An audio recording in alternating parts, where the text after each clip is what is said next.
We must have a correct line. We must have the leadership of a true party of the working class with a correct line. When we possess a correct line which can mobilize the people's forces, they will be very powerful. Now we must have a line. But what line? A line copied from others will not work. We must have a line coming from a position of independence and initiative, of deciding our own destiny. Self-reliance means relying principally and fundamentally on our own people, our own army, our own party, on the concrete revolutionary movement in our country. Thus we must elaborate a correct line to win victory. This is why we drew up the strategic and tactical lines of our national democratic revolution, the question to which I will address myself in the second part of my talk. The National Democratic Revolution, under the leadership of the Communist Party of Kampuchea, 1960 to 1975, based on the experiences of the centuries-long revolutionary struggles of our people, struggles marked by repeated defeats, our party developed a political line to lead the Kampuchean revolution to victory. In 1957, we created a committee in order to prepare the party's political line, which was made up of a number of cadres in charge of work in the countryside and others in charge of work in Phnom Penh. The committee studied and researched the history of our people's struggle, summing up the positive and negative experiences in order to draw lessons which could help illustrate the party's line. The committee also studied the experiences of a number of revolutionary movements elsewhere in the world. In light of these experiences, the committee worked out a draft proposal for the party's political line, based upon Marxism-Leninism and the principles of independence, sovereignty, and self-reliance, in order to be masters of our own destiny, applying Marxism-Leninism to the concrete realities of Kampuchea and Kampuchean society. It should be noted that at that time the situation was characterized by difficult and complex struggles, both inside the country and abroad. Inside the country, enemy repression had caused heavy losses since the time of the 1955 legislative elections. In 1956, the enemy continued to crack down and, in 1957, the repression intensified. In 1958, during the second elections, these attacks became even more severe, especially in the countryside, and many people were arrested. The arrests continued and multiplied in 1959 and 1960, both in the countryside and in the cities. About 90% of our revolutionary forces in the countryside were destroyed in 1959 due to assassinations, arrests, recantations, and surrender to the enemy. In the cities, new forces had been formed, but they too were eventually reduced by assassinations, arrests, recantations, and surrender. This was the difficult situation at home. Abroad, the situation at that time was also very complex as a result of the confusion and uncertainty in the international revolutionary line. It was in this situation that our committee charged with working out the party's line drew some clear and precise conclusions from our bitter experiences during the elections which the ruling class of that time had organized. During the 1955 elections, the people's forces throughout the country supported the revolution and the progressive side against the reactionaries and U.S. imperialism. But the people were unable to vote for the progressives because the ruling class resorted to its guns, courts, laws, prisons, and other repressive tools. The 1958 elections showed even more clearly that the people still loved the revolutionaries and supported the progressive policy against U.S. imperialism, wanting to give the progressives state power and management of the affairs of the country and people. But in the elections of 1958, once again the enemy made use of its guns, laws, courts, prisons, and every other repressive tool to prevent the people from voting for the revolutionaries, the patriots, and the progressives. Do these experiences lead us to pursue electoral tactics in the struggle? Or, rather, to find other forms of struggle through which to win victory and liberate our nation and people? The concrete situation of our movement posed the problem in this way. Our own experiences taught us that we must adhere to the principles of independence, national sovereignty and self-reliance, basing ourselves on the experiences of our own revolutionary movement in order to determine our concrete political line. It is in this way that the committee worked out a proposal for the party's line, a proposal which became the basic line presented to the 1960 Party Congress. The first Party Congress was convened in Phnom Penh on September 30th, 1960, while enemy repression was raging. To give an example which illustrates the situation at that time, I would like to mention that among the comrades who were then under arrest or in prison were our most distinguished intellectuals, such as the Comrade President of the State Presidium. If the enemy did not hesitate to attack well-known intellectuals, it was even freer to attack the workers, the peasants, and ordinary people. It was in this bleak situation that we successfully convened our party's first Congress, right in the railroad yards of Phnom Penh itself. Among the Congress participants were 14 peasant representatives, in charge of work in different rural areas, and 7 representatives of the cities, 21 delegates in all. In such a tense situation, with the enemy intensifying its repression, the participation of 21 representatives at the Party Congress was, in itself, a life-and-death struggle. Had the enemy discovered the site of the Congress, the entire leadership of the party would have been destroyed. The line of the party would never have seen the light of day. The revolution would have been gravely endangered, and its future jeopardized. But we were determined to hold the Congress, because the revolutionary situation urgently demanded the adoption of a correct line to lead us. Without a correct line, the revolutionary movement would have been in grave danger. It would have headed toward defeat, and the entire revolution would have been jeopardized. And so, this situation made us determined to hold the first Congress at all costs, to assure its success, to adopt the party line, which would enable us to lead the revolution to inevitable victory. I said that the first Congress of the party was held on September 30th, 1960. Actually, we met for 3 days and 3 nights, September 28th, 29 and 30, 1960. The meetings lasted for 3 days without interruption. From start to finish, we were shut up in the room, without leaving. The Congress marked a historic turning point for our nation, our people, our revolution, and for the working class of Kampuchea. It was the day on which the Communist Party of Kampuchea, a genuine Marxist-Leninist party, was definitively born. The first Party Congress decided 3 important questions. 1. The basic strategic line of the National Democratic Revolution. 2. The party constitution. 3. The election of the members of the party's Central Committee assuring leadership on a national level. Now I will deal with some of the essence of the fundamental line of our party in the National Democratic Revolution. What did we decide at that time? Let us look again in order to see if our decisions were correct or not. The fact that we have won one victory after another, leading up to the great victory of April 17, 1975, clearly proves that our line was correct. Nonetheless, we want to make this re-examination to clarify the reasons and the scientific analysis which led us to our fundamental line. Firstly, the Congress analyzed and defined the real nature of Kampuchean society at that time. What was the nature of our society at that time? What were its contradictions? It was absolutely necessary to answer these questions. This was basic to the definition of our tasks.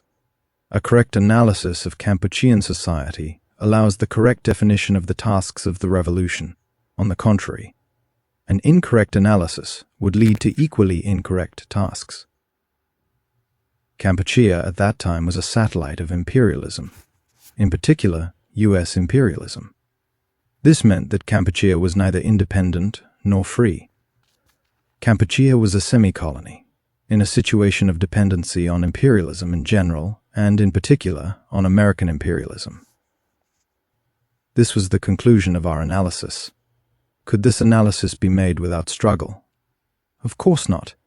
We had to struggle within our own ranks, and we had to struggle also in certain circles in society.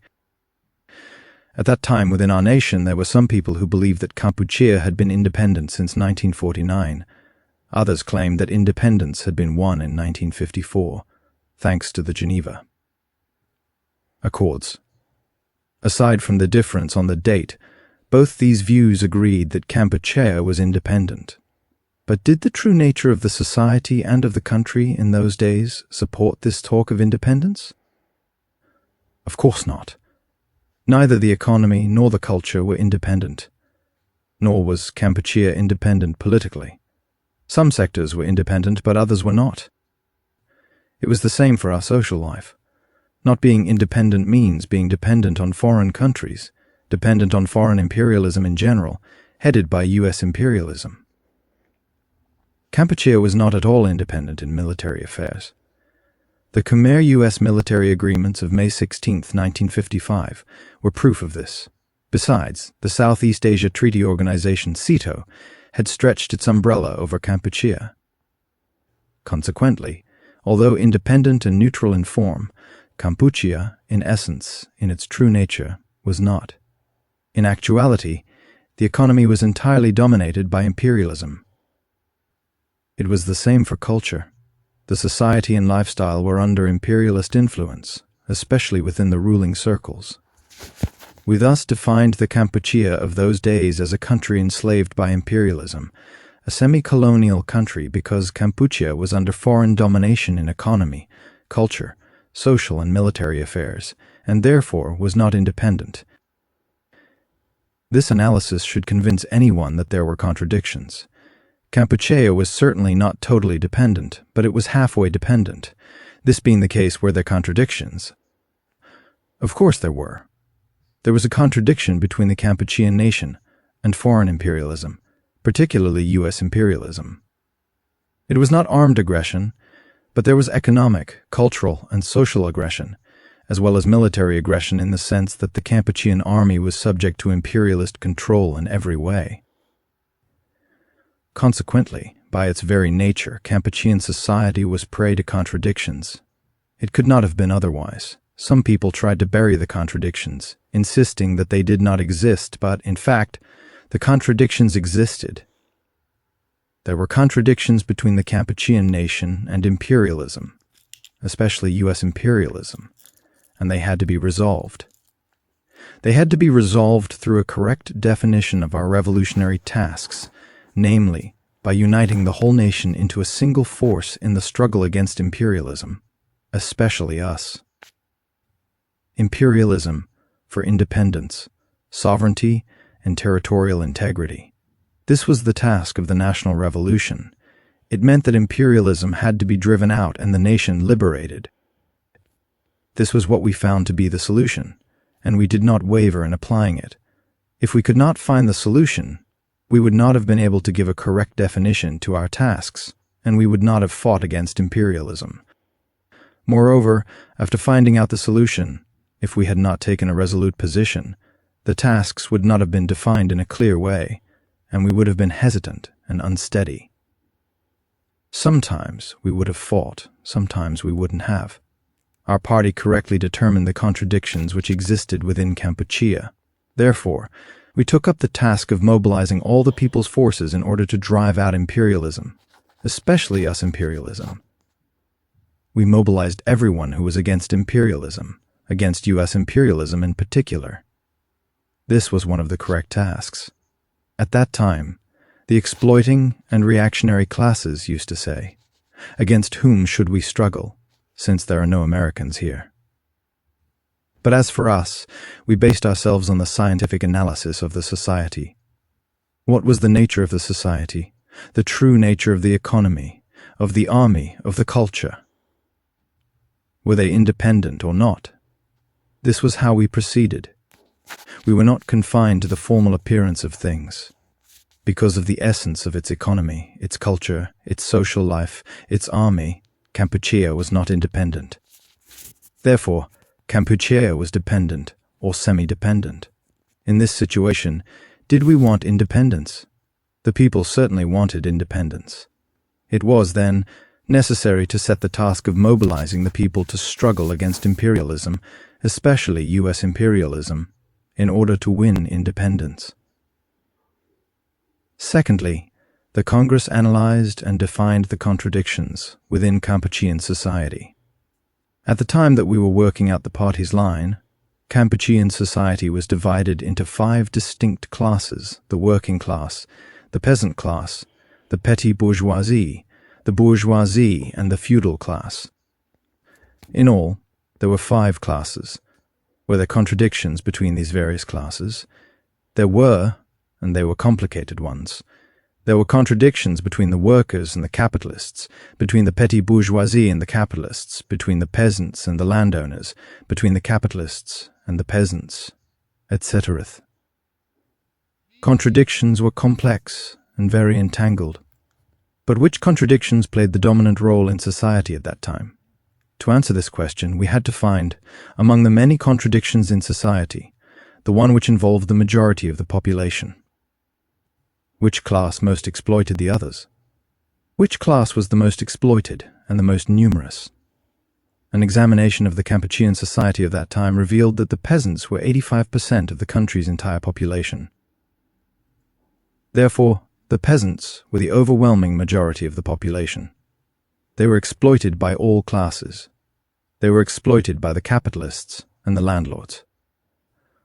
However, it was from the landlords that the peasants suffered the worst, most varied and most direct exploitation. Thus, 85% of the population, that is, the peasants, were in contradiction with the exploiting class, which oppressed them directly, the landowners. Among all the contradictions within Kampuchean society, the contradiction which played the dominant role was that between the peasants and the landlords, because the peasantry represented the overwhelming majority, 85% of the population. From whom did the peasants suffer exploitation? It had to be a priority to resolve this principal contradiction in order to mobilize the forces of the peasantry, who were the greatest force.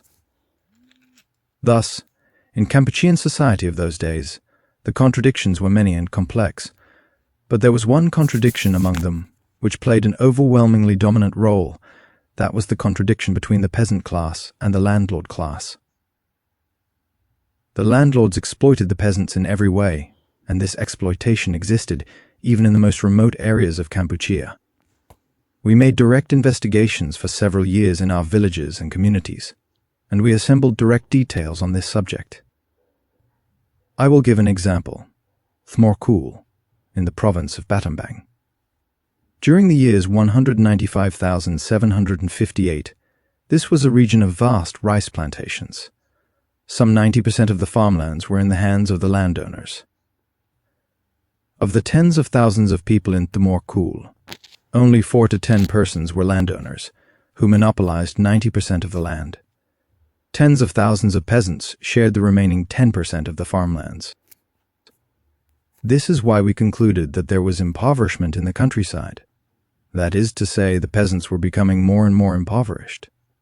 The rich peasants, who only cultivated their land themselves, eventually became middle peasants. The middle peasants, who cultivated their land themselves and were exploited part of the time, became lower middle peasants. The lower middle peasants, little by little, became poor peasants, and the poor peasants, having little by little lost all their land, had to emigrate to the cities, where they became laborers, workers, pedicab drivers, or porters. This was the process of impoverishment in the countryside. Only the landlords became richer. These were the contradictions in Kampuchean society, everywhere in Kampuchea. Here is another document resulting from our investigations in the community of Dante, which is situated in the eastern part of Kompong Cham province, in the eastern zone. We studied how the landlords exploited the peasants and what forms this exploitation took. A pair of black cotton shorts cost, at that time, 2 to 3 reals. But it cost the peasants 10 to 15 bushels of rice at harvest time. In this area, for their annual needs, a middle peasant family of 5 persons, husband, wife, and 3 children, had only 30 bushels of rice per year, including the rice needed for food and seeds. So, with 15 bushels of rice for 1 pair of shorts, for 2 pairs of shorts. They would need 30 bushels of rice, the total income of a middle peasant family for a whole year. Note: a bushel or thang equals roughly 40 kilograms.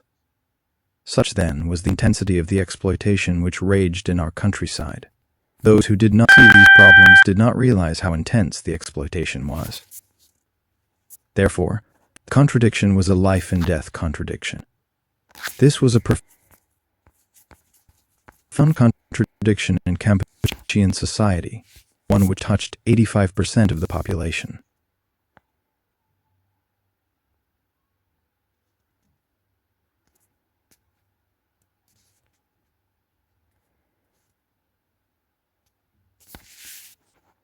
For this reason that the First Party Congress defined this contradiction as an antagonistic contradiction.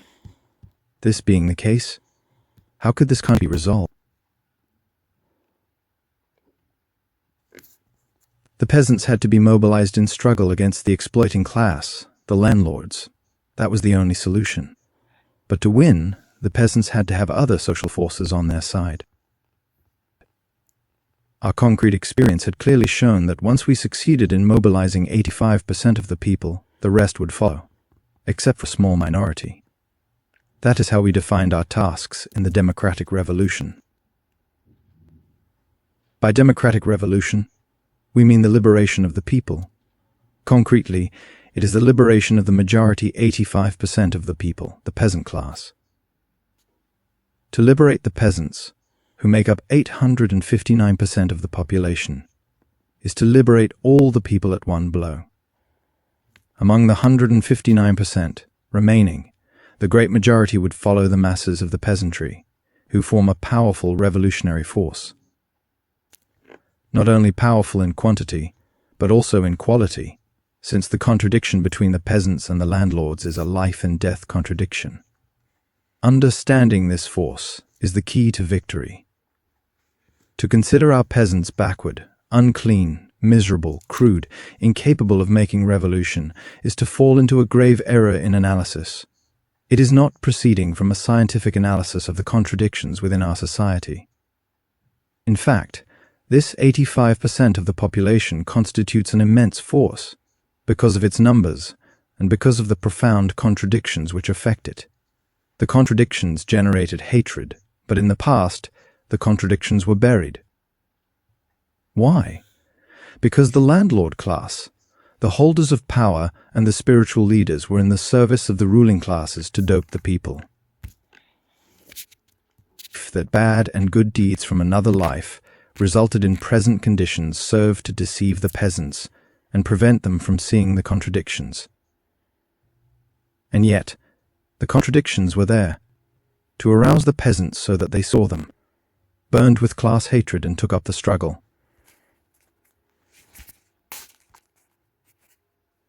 This was the key problem, the fundamental problem which was decisive for victory. Such was the conclusion of our analysis, and such was our conviction. In summary, the National Democratic Revolution had to accomplish 2 tasks. 1, to fight imperialism. 2, to fight the feudal landowners. To fight not just the individual landowners, but also their system of feudal exploitation. According to this line, we had to mobilize the poor peasants and the lower middle peasants. The cadres in charge of work in the countryside did not live in the towns, but in the most remote areas. It was there that we were able to learn how many bushels of rice the peasants consumed each year, and how many bushels of rice they had to pay law a pair of shorts. We knew how the poor and lower middle peasants were exploited, because we lived with them, and we carried out agitation and propaganda among them about feudal and semi-feudal exploitation, and the exploitation by the merchants and the capitalists. Comrades, examine the situation at that time. How did the struggles in the countryside develop, beginning in 1964? In 1964, 1965, 1966, and 1967, the struggles developed with great force. Our movement was very powerful. It was in upheaval. In 1964 and 1965, the movement was already strong. In 1966, it became even more powerful, In 1967, it became an extraordinary force. By the thousands, by the tens of thousands, the peasants demonstrated, rose up, marched on the administrative offices of the communes, districts, and provinces in order to regain control of the land. Every form of struggle was used, including petitions and meetings with deputies. But what is especially important, the peasants armed themselves with scythes, knives, axes, and hatchets, and other traditional weapons. Weapons in hand, the peasants surrounded police stations and military posts, resorting to revolutionary violence because the ruling classes refused to solve the problem of the lands which they had grabbed from the poor peasants in collusion with the landlords. The ruling classes were the feudalists, the landlords, and the capitalists. How could they satisfy the demands of the peasants? They couldn't. Their lies and their deceit could only help them for a time. When, after several actions, the peasants still had not recovered their lands, their discontent was transformed into anger, then class hatred arising from the class contradictions. At this stage, how could the problem be solved? There was nothing left for the peasants but to take up their scythes and axes and drive out the landlords who had grabbed their land. From that point on, they no longer feared death, because they had nothing, and this was already like death for them. Such was the movement of our peasants, a movement of great impetus, which was spreading through the entire country. Some people asked us where our forces were, and whether it would be possible for us to make revolution with only our bare hands as weapons. They did not see the seething and roaring strength of our people, with their class consciousness fully awakened. This class consciousness was not due solely to the propaganda and educational work of our party, but was acquired in the course of struggle, through class hatred and the unresolved class contradictions. Problems like these led our peasants to find the solution in revolutionary violence. The decision to resort to violence came from our people themselves, learning through their own experiences in struggle. Thus, we were able to agitate among and mobilize 85% of the peasants throughout the country. It was a prodigious force, and that is why we dared to struggle. Our party believed in the people. Why? Because the party had clearly seen the class contradictions and seen that the people were struggling through their own movement to resolve them. Our role was only to guide them to unite their strength, so that they would not go into combat without concentrating their forces. This was the analysis formulated by the First Congress. It opened the way to a correct orientation for our party. If we could not have grasped it, we would have taken a wrong path. Some people believed only in the importance of parliamentary struggle. The party certainly had to carry on the struggle in the assembly, but this was a supplementary form of struggle. It did not constitute the principal form of struggle in our revolution. It was not strategic, but only tactical. The struggle through the press is a form of struggle which was utilized to incite the opinion of the broad masses, but this, too, was not the principal form of struggle. The fundamental force of our revolution is the peasants. In our country, the situation is different from the industrial countries. The workers were not the principal force of struggle of our revolution. In the beginning, we were also active among the workers. Since 1955, we were able to organize the workers' movement throughout the country. The comrade who is assistant secretary of our party was given the task of leading this movement. However, our working class was numerically few. The movement was active in each factory, but it could not withstand enemy repression. Every time the movement rose up, it was soon destroyed. Take the railroads, for instance. The movement there was the most powerful movement of the working class in our country, but it was crushed. Because of the tortures they suffered, some comrades who survived became insane. Therefore, the working class by its class nature is the leading force. However, it was few in number and completely under the grasp of the enemy in the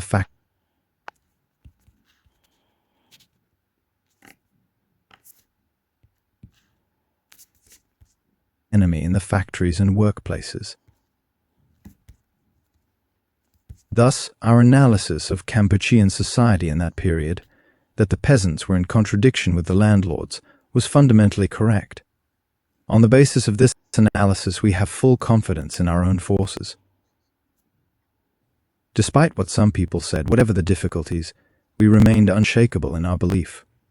Our people struggled very hard, and they struggled under the correct leadership of the party. One incident among the many others, an incident from that period which I am going to use as an example, shows the richness of our people's forms of struggle. Krava, in the community of the same name in the Barai district, is a remote village situated at the edge of the forests on the banks of the Stung Chinit River. The enemy heavily suppressed the people of this community, subjecting them to all sorts of exploitation, particularly land grabbing. The inhabitants had struggled. The enemy had arrested all the men. There was no one left in the village but women and children. The party then recommended a supplementary form of struggle in the assembly. The peasant women immediately said, "What? Us? Struggle in the assembly? We who know nothing of Phnom Penh or the assembly. Struggle with whom and against whom?" We told them to take a bus from Kompong Cham and, once in Phnom Penh, to take pedicabs and ask the drivers to take them to the house of Chau Sen Kosal, president of the assembly, and to stay there until he came home. They came in a group, with children in hand, babies in their arms. The pedicabs let them out at the home of Chau Sen Kosal. There, they refused to leave, staying for several days until Chau Sen Kosal finally agreed to arrange for the return of their husbands and lands. This was how our illiterate peasants, who had never known the assembly or any city, let alone Phnom Penh, had nonetheless dared to struggle under the leadership of the party. The forms of their struggle were varied. The people are an immense force, capable of doing anything. Why? The reason is that our analysis of the contradictions and our manner of solving them was correct, and we were able to mobilize the necessary forces for a correct solution. This is the line we adopted. Once we made the analysis of the contradictions within Kampuchean society, how did we determine the forces of the revolution and its enemies? There were two enemies who had to be fought. The first was imperialism, particularly U.S. imperialism. Second was the feudal class, the landlords, the reactionary compradors. The forces of revolution were the workers, the peasants, the petty bourgeoisie, the national bourgeoisie, and prominent patriots and progressives. If we managed to mobilize only a small number, we would not succeed in the struggle. If we mobilized only some of them, we would have succeeded to some extent. If we mobilized all these forces, we would win completely.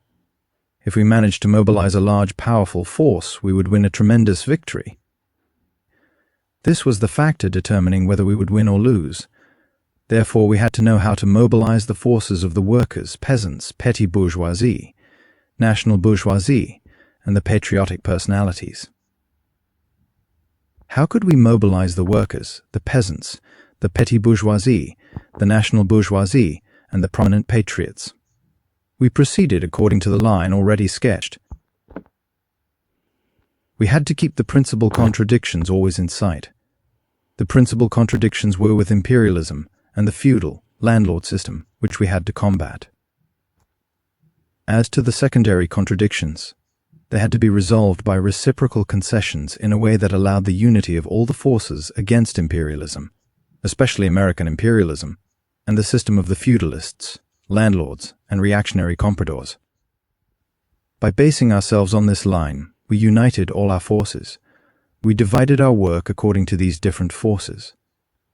Some of our comrades were assigned to work among the workers, others to work among the peasants, others still among the petty bourgeoisie, intellectuals, students and pupils, and others among the Buddhist priests, the national bourgeoisie, and among the prominent progressives and patriots. That is to say, we united all who could be united, not only the workers and peasants, but also the petty bourgeoisie, the pupils, students and intellectuals, and the national bourgeoisie, the prominent patriots and progressives. We united everybody. But how were we able to unite these people? Our policy had to be correct, our reasoning sound. The people had to understand our reasoning. Our policy had to conform with their interests for them to give us their support. We talked to them, had meetings with them. Sometimes they agreed with us, sometimes they didn't. We came back again and again. First, they didn't see the true nature of US imperialism, but gradually they ended up seeing it more and more clearly and uniting with us to combat it, to win independence, peace and neutrality. All the forces had their role to play, but the basic forces were the peasants, who represented 85% of the people. We succeeded in mobilizing them, and this allowed us to unite the others in the course of the work. In this way, we were able to mobilize our forces. These forces, representing 95% of our people, united against the enemy. It is true that these forces are different in kind. Some are strategic forces, others tactical forces. We consider the workers and peasants to be the strategic forces. The petty bourgeoisie, the pupils, students, intellectuals of every kind, are allies of the workers and peasants. They were allies in the past, and they are still allies today. The national bourgeoisie constitutes a supplementary force in the framework of the national democratic revolution. It is not the fundamental force, because it is unstable. Sometimes it takes the side of the enemy, sometimes the side of the revolution, whichever way the wind blows stronger. As for tactical forces, they are the dominant people from the feudal aristocracy, the comprador capitalist class, or the landlord class, who are willing to struggle to some extent against the enemy. We tried to unite all these people. Samdech Pen Nauth and Samdech Sihanouk, Samdech Supreme Patriarch Chown Nath of the Mohankai Buddhist Order, and the Samdech Supreme Patriarch of the Thumayuth Buddhist Order are prominent people whom we strove to rally. We rallied everybody. Our line was right, and we applied it correctly. Following our united front line, we united all the national forces in a large and solid united front, on the basis of the Worker-Peasant Alliance and under the leadership of our party. We achieved excellent results in organizing these strategic and tactical revolutionary forces, which had the effect of winning to the revolution more and more important forces, and of driving the enemy into greater and greater isolation. We pursued our policy of uniting different forces, even to the point of differentiating among our enemies, so as to target only the most reactionary. We divided our enemies into 3 groups, and likewise our position toward each group was different. 1. To win over those enemies who could be won over, even if only under certain circumstances. 2. To neutralize those who could be neutralized, so they could not carry out actions against us. 3. To isolate the most reactionary in order to defeat them. In this way, we succeeded in differentiating our enemies and in certain circumstances, in making use of their internal contradictions. Let us take one case. The traitors Simvar and Samseri were both agents of the CIA. The traitor Simvar was from Sun Ngok Than's group, Khmer Shari.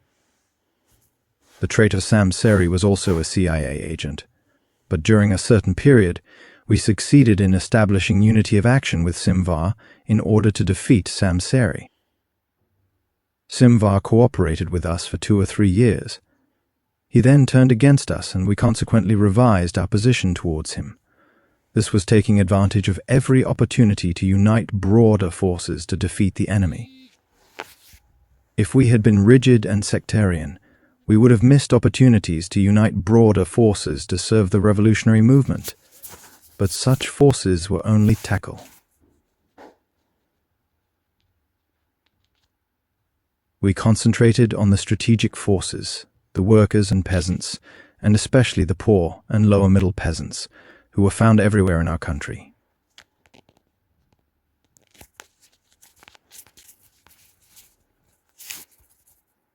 Clearly, without this kind of line, without this way of applying the line of uniting broad forces, victory would have been out of the question. No revolutionary movement can win victory without uniting all its forces. We won victory in the National Democratic Revolution because we organized our forces according to this line. It was our party's line to distinguish the strategic and tactical forces, those matters of principle on which we must be intransigent, those questions on which we must be able to unite, and those questions of detail on which we must make concessions for the sake of unity against the principal enemy. It is this line which guided us. These last 2 years since liberation are 2 key years, because we emerged from our dire difficulties brought on by the devastating war, but we have passed through them successfully and relied basically on our own forces. Why was this possible? Because our people made the revolution. Without the revolutionary forces of the people, we would not be where we are. The organization of our forces is basically correct. It is certainly not 100% successful, but successful in the overwhelming majority of our work. There are some negative aspects, but the positive aspects predominate. We were able to successfully prepare our forces. We have not fallen into subjectivity, in the sense that we have not made revolution without concern for the reality of our country. The revolution does not disperse, it unites the forces to the greatest possible extent. The revolution is so grandiose, so profound, it replaces the old with the new. It is a great upheaval. The revolution, then, is not at all an ordinary undertaking. To win, the revolutionary forces must be organized thoroughly. Since the first Congress of our party, we have based ourselves on these principles and drawn lessons in the course of struggle. On the basis of these principles, the errors committed were rectified in the course of the work to better organize, consolidate, and constantly enlarge our forces. That was why our national democratic revolution was prodigious. What is the source of the prodigious power of our national democratic revolution? It is the force of the masses of people. This is what decides everything: politics, economics, the military, social questions, the war at the front, as well as production in the rear areas. The entire population was set in motion. There are no more unused forces. That is the lesson, and we are all profoundly convinced of this. After preparing and building the revolutionary forces to defeat the enemy, what forms of struggle did we have to use? The first Congress of our party specified the following forms of revolutionary struggle. The first form of struggle was to use revolutionary political violence and revolutionary armed violence. We resorted to revolutionary violence in both political and armed struggle to oppose and attack the enemy. The second form was legal, semi-legal and illegal struggle, taking illegal struggle as the basic form. We took the illegal forms as the basis because, normally, making revolution is illegal. There is no law of the exploiting classes authorizing revolution. To mobilize the people for struggle is illegal, but don't we dare to struggle anyway? If you make revolution, you must dare to struggle, because revolution is illegal. Revolution overthrows the old power and installs a new power. It is for this reason that our line specified illegal forms as the basis. We brought this question up in order to clarify our views and our position. If this question had not been perfectly clear, we could only have waged a legal struggle. If the laws had not authorized our struggle, we would not have dared to wage it, which means we would not have made revolution. Thus, the forms of struggle were a matter of revolutionary principle in our march to victory. Third were the open, semi-open, and clandestine forms of struggle, with the clandestine forms as the basis. We made use of both open and semi-open forms of struggle, but we took the clandestine forms of struggle as the basis, because the enemy did not allow us to make revolution. Consequently, to make revolution, to do agitation among the people, we had to go among the people, do propaganda among them and arouse the people, taking the clandestine form of struggle as the principal form. Open forms of struggle are not enough. They can only operate on the surface and do not penetrate deeply among the people. Let us take the case of the press. We could have published 100 dailies, but we would have only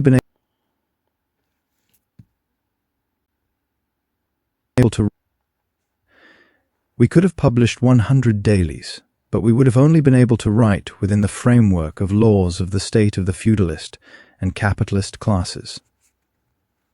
Thus, the revolutionary content could not have reached the people. The class content, the content of the struggle to overthrow the exploiting classes, could not have reached the people at the grassroots.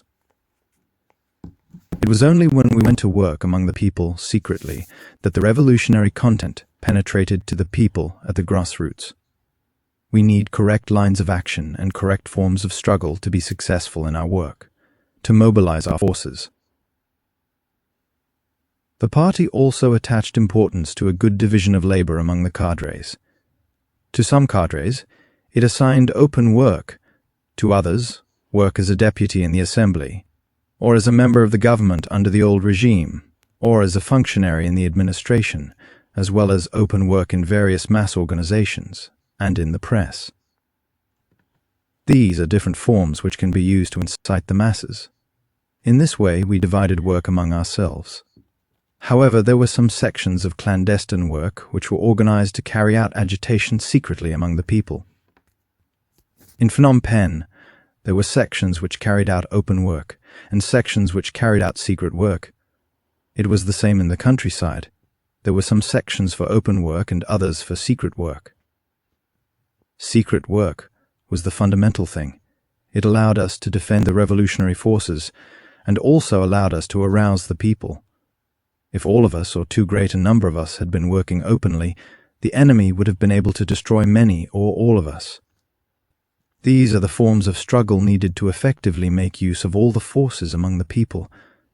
We did not use these forces carelessly, so as not to expose them needlessly to destruction.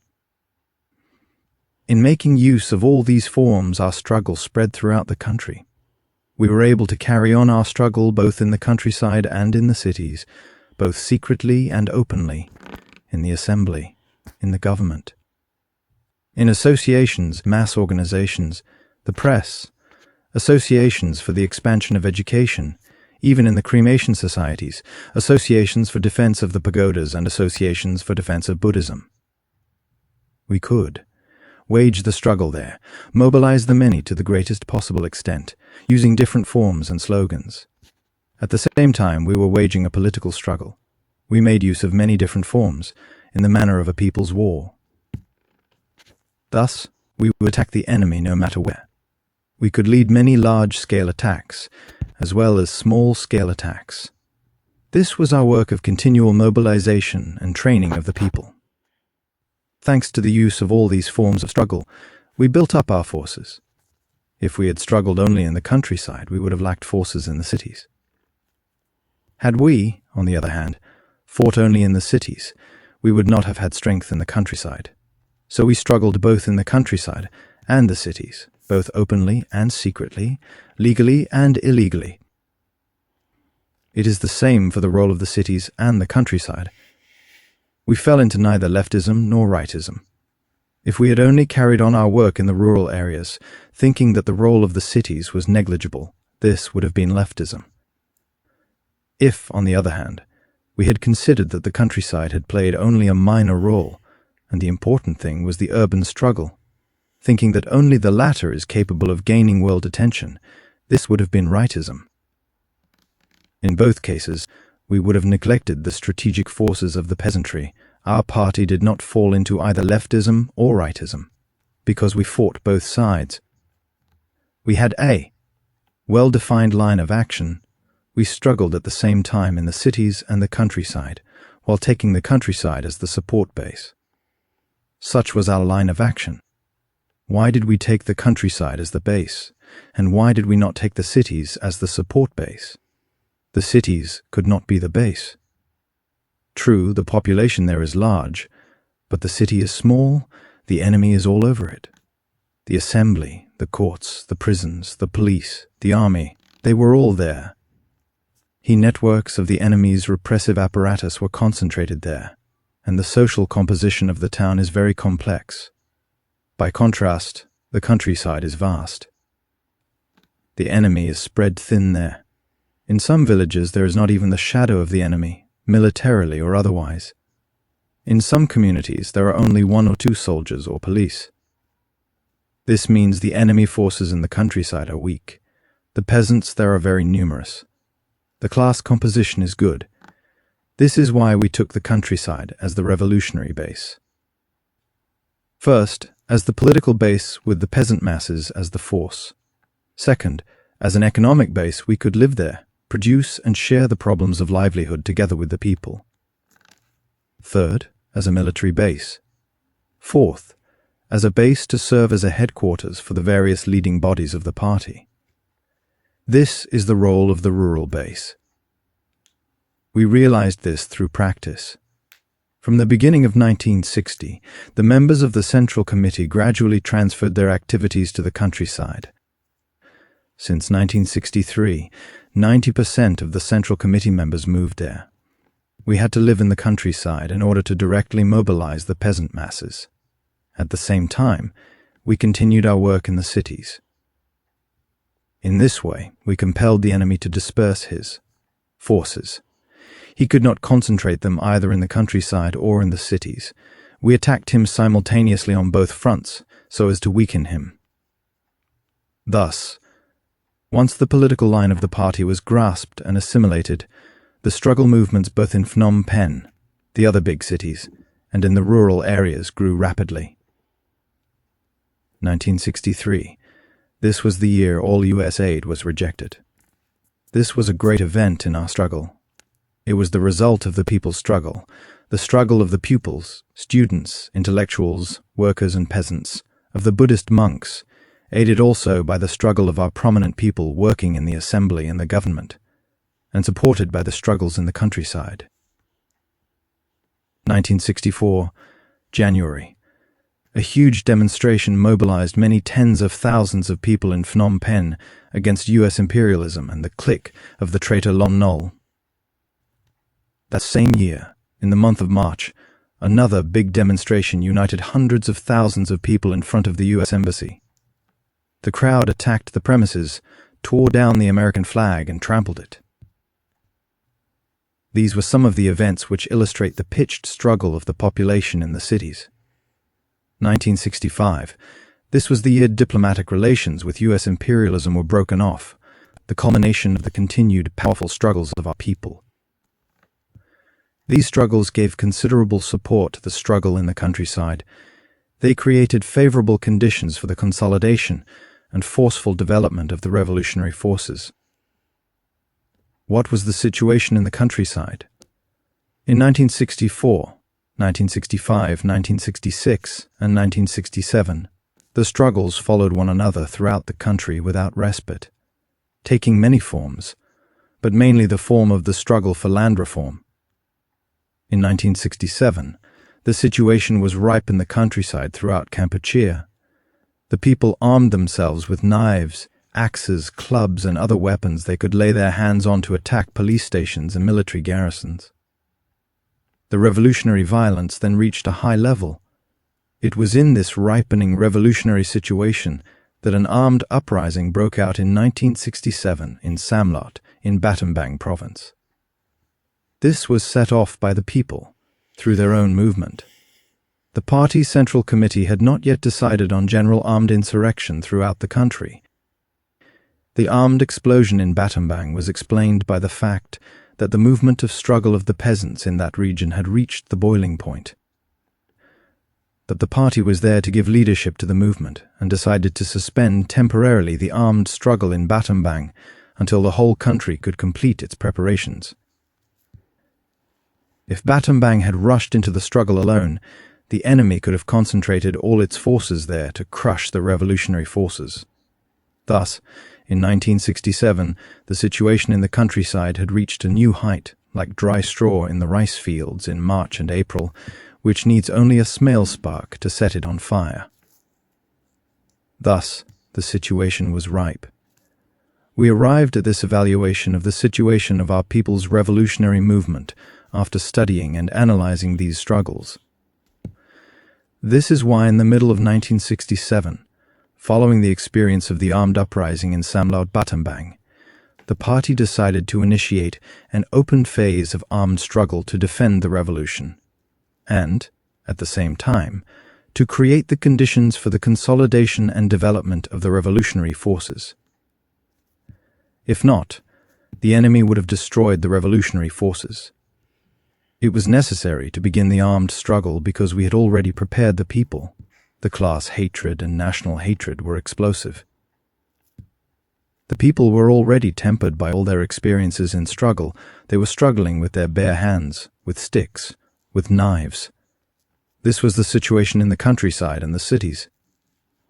At that time, the enemy was wavering and incapable of facing the revolutionary forces because we were attacking simultaneously in the towns and countryside in perfect coordination. Basing itself on these experiences, the whole party was unanimous in its conclusion. If we continued to wage only the political struggle, and if we did not take up armed struggle, we would be incapable of defending the revolutionary forces, and we would be even more incapable of consolidating and expanding them. And so we launched the armed struggle in 1968. January 1968, insurrection in the Northwest Zone. We captured 4 to 10 enemy guns, which were then used to continue the attack. February 1968, insurrection in the Southwest Zone. There nearly 200 rifles were taken from soldiers of the Provincial Guard and from the military garrisons. Certainly not an insignificant number of weapons at that time. They were captured not with guns, but with bare hands, by mass insurrection. As a result, from that time on, we had the means to mount still more powerful offensives. March 1968, insurrection in the Eastern Zone. There the enemy had advanced knowledge. While the regional committee was in the midst of a meeting to organize an uprising like the one in the southwest, the enemy took its arms out of the area. So, at the hour of the outbreak of armed struggle, there were only a few rifles in the Eastern Zone.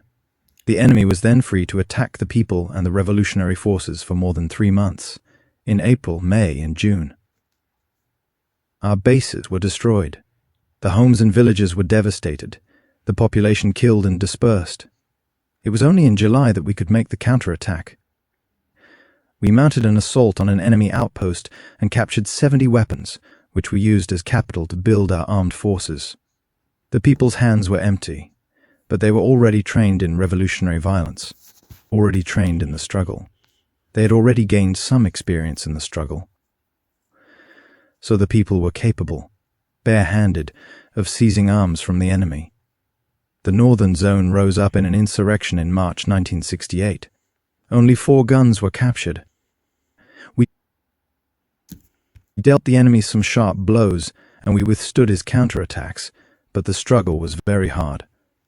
March 30th, 1968, it was the turn of the Northeast Zone for an uprising. 4 or 5 guns were captured. Added to the 3 or 4 previously used to defend the headquarters of the party's Central Committee, we had a total of 10 guns for the entire zone. Only the Southeast Zone had a substantial number of guns. The other zones only had a very few. What was the quality of these weapons? They were all old models. Out of 10 shots, 9 were duds. We fought on despite this. From January to May 1969, our guerrilla movement spread through the whole country. The guerrillas were in 17 of Kampuchea's 19 provinces. We took our guns in the course of battle. No zone could come directly to the aid of another, since they were very far apart. Our leading body was dispersed. It was in the northwest, southwest east, northeast, and in Phnom Penh, places very far from each other. All contact involved at least a month's delay, since it meant a trip on foot or by elephant, and it was constantly necessary to evade the enemy to avoid ambush. In a month, the situation would be greatly changed, and the monthly report would no longer correspond to the new situation by the time it reached headquarters of the Central Committee at Ratanakari. Similarly, the directives sent in reply would be outdated and could not be applied to the new situation. Because of this, the directives could only state our general line, principles, and broad orientation. Each area had to rely on itself and correctly apply the political line of the party. Despite all this, each area successfully defended, developed, and consolidated its forces. As a result, from 1968-69 to March 1970, we established these bases. First, the support bases. In the northeast, we had a solid support base with a population of more than 30,000. By support base, we mean a base which is inaccessible to the enemy. Counting the support bases in the northwest, east, and southwest, our support bases had a population of around 60,000. A population of 60,000 in support bases is quite considerable. Second, the guerrilla bases. Guerrilla bases come after the support bases. These are bases which we controlled solidly, but which, in spite of everything, the enemy could penetrate from time to time. In the entire country, our guerrilla bases in the years 1968-69 to March 1970 had a total population of around 300,000. Third, the guerrilla zones. Guerrilla zone means a zone divided between us and the enemy. It is a combat zone. We could penetrate it to hit the enemy, but the enemy could also penetrate it. 'Tis a zone in great disorder. In the guerrilla zones in the country as a whole, we had a population of around 700,000 people. And so, during the Civil War of the year 1968-69 to early 1970, we had a total population of more than 1 million people, counting the support bases, guerrilla bases, and guerrilla zones in the whole country. Such a force is not negligible. It is not measured only in numbers. It is the force of the poor and lower middle peasants, the force of a people who have already gained experience in struggle upon struggle. It is, then, a really powerful force. Barehanded in the beginning, we now had succeeded in building a considerable force. In 1968, we were really barehanded. We didn't have a single weapon, not one doctor, no medicine, no grain or rice. However, we dared to struggle because we had the power of the people firmly in our hands. To have the power of the people in our hands is to have at our disposal all the necessary revolutionary forces, guerrilla forces, armed forces, forces of production to support the Revolutionary War. It meant we could get doctors, pharmacists, couriers, meant we could get everything we needed at both the front lines and in the rear. As far as our army is concerned, at the beginning of 1970, the regular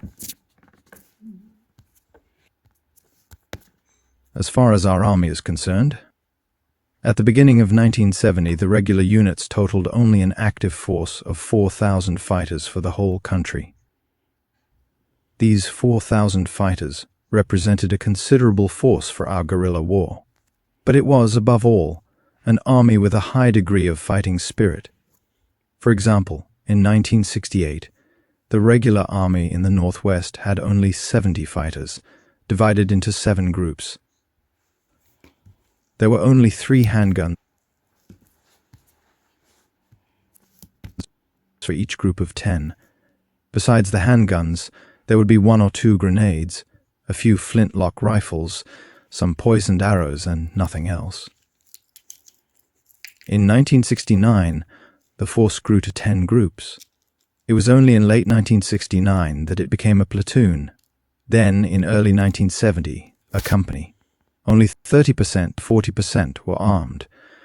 We were already under heavy enemy attack when we had only 7 groups.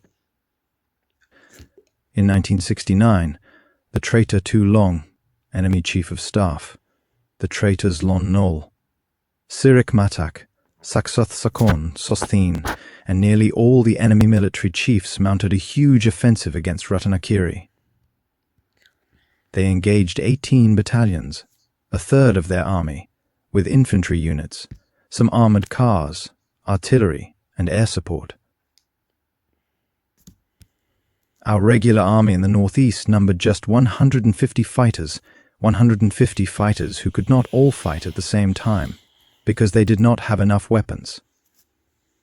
They had to split into 2 groups of 70 fighters, each taking turns in the fighting, because of the shortage of guns. Using the tactics of guerrilla warfare, we were able to attack the enemy, defend our support base, consolidate and extend the guerrilla base, and consolidate and extend the guerrilla zone. Our operations were not limited to Ratanakiri province.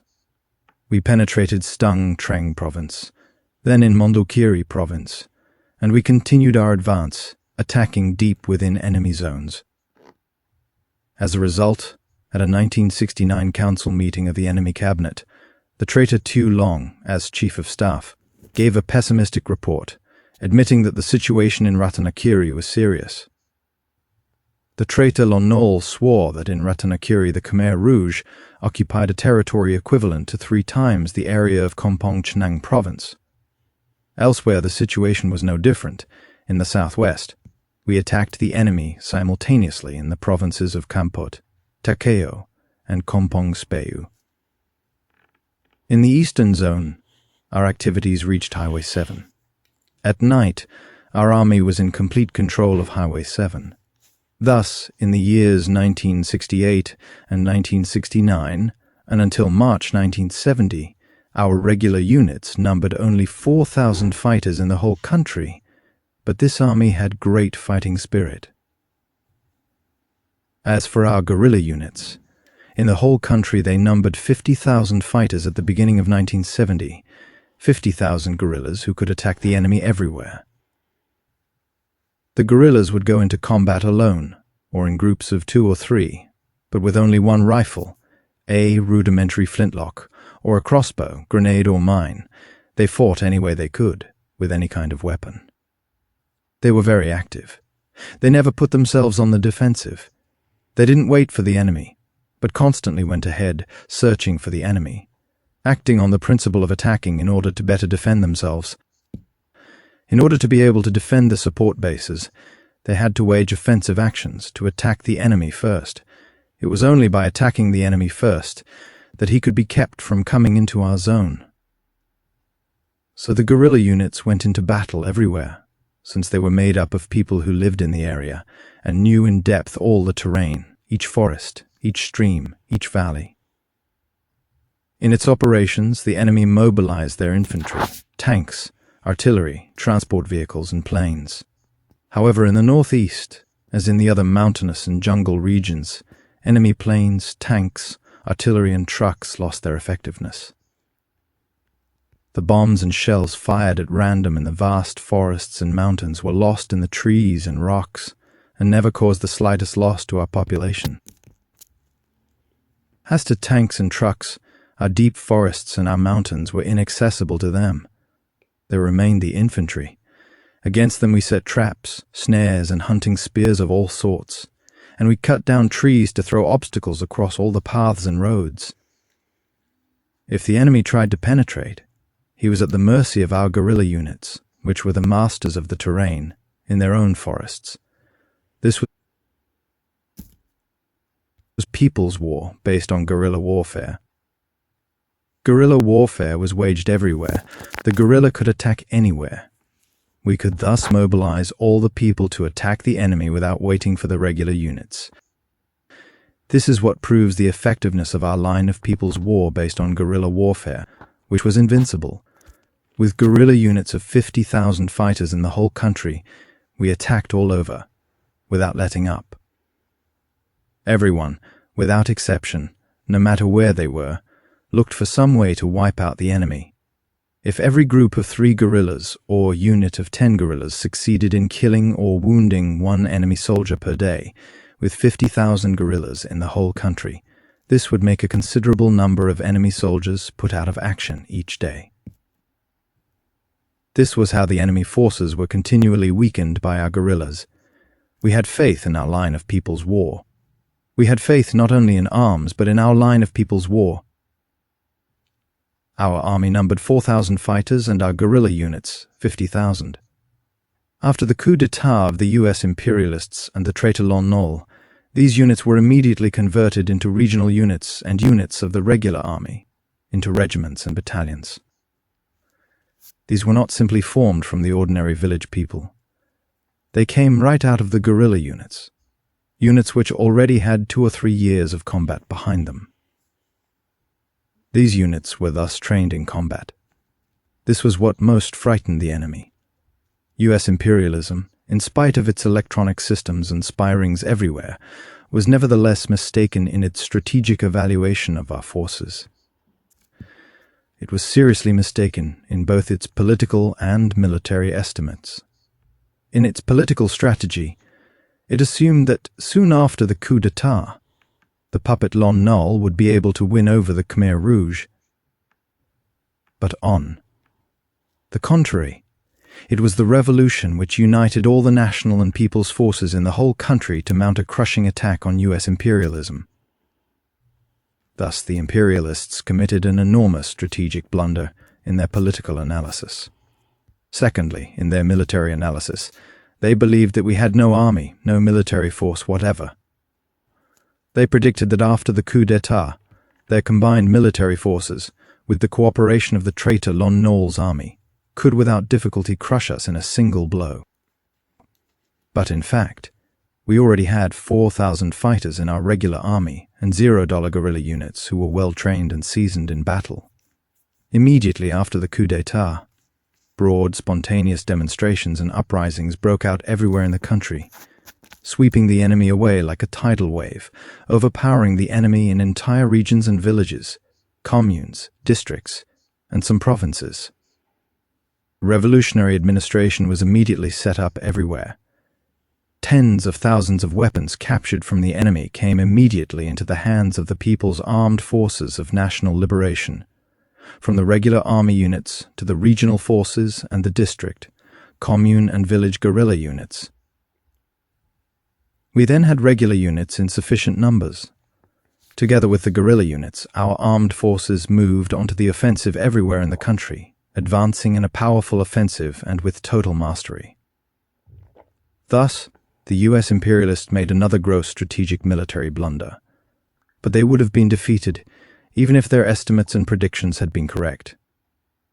Even if they had gained precise information about our strengths, they could not escape defeat, because our people's war of national liberation was an invincible war. We can describe ours as a people's war because it was a war of the people. It was the entire people who were making war, with their own movement. All the energies of the people were CT in motion and hit the enemy on all fronts and in every area, with every kind of weapon, with creative spirit and initiative. Our people's war was invincible. This was our conviction, based on our confidence and pride in our people and our army. With our people and our army, we were able to liberate our country. Furthermore, we were confident of the power to defend it because, for one thing, we stood for justice. We stood for correct revolutionary principles. We did not violate the sovereignty of any country. We did not interfere in the internal affairs of any country. We had no aggressive designs against any country. For another thing, people's war, already waged for national liberation, is destined to assure the defense of our country. It has a scientific character issuing from the revolutionary practice of the masses and is profoundly based upon the masses. Our women fighters were very courageous. In the history of our army, we have had women's units, both battalions and regiments. These units took part in hand-to-hand combat on the front lines. They fought on a number of fronts, especially on the lower Mekong, at the outskirts of Phnom Penh, where they attacked and cut off its contact with other parts of the country in 1975, as well as in Phnom Penh in the general offensive of 1975. What made this possible? It was possible because our whole people made the revolution, and because we had a powerful revolutionary movement,